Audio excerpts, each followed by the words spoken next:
Stephen Wonderboy Thompson is still one of the elite in the welterweight division, and he proved as much with a scorecard sweep, 5 rounds to nothing against Geoff Neal in the UFC Fight Night 183 headliner. Wonderboy making his return to action after about 13 months due to a pair of broken hands sustained in his most recent fight against Vicente Luque, and now he has won 2 in a row and still very much in the conversation among the top contenders in this weight class. And I think Thompson very deserving of being in big fights in this weight class, but he does find himself in a bit of a precarious position. He used his post-fight platform to call for a rematch against Jorge Masvidal. Of course, he beat Masvidal a little under 3 years ago. I think a matchup between them again would be a lot of fun, but I do not necessarily see that coming to fruition for Wonderboy. I think we are likely to see Masvidal fighting in his grudge match against Colby Covington next. And then when you look at the lay of the land, the rest of the top 5 in this division, I think it might be a bit of a challenge for Thompson to get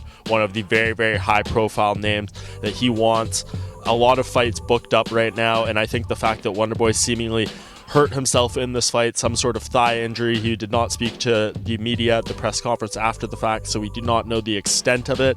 But if he is out of action for a little bit, that actually may work out to be in his favor, because he can see some of these upcoming fights play out. The likes of a Covington versus a Masvidal, Usman versus Burns for the title, etc., etc. There's some big matchups coming up. Of course, Khamzat Chimaev fighting against Leon Edwards in January as well, we expect. So I think for Wonderboy, you kind of take a step back, look at what fights could make the most sense when those play out. I think a matchup against Chimaev could be possible if Khamzat does beat Leon Edwards, and maybe even Leon Edwards too, because he's going to have a tough path getting to that title shot with what's going on at the top of the division. So it's really hard to say exactly when or who Wonderboy will fight next, just because we do not know the severity of his condition coming out of this fight to figure out his next plan. But for him, I would look closely at that fight between Chimaev and Edwards whenever that does unfold.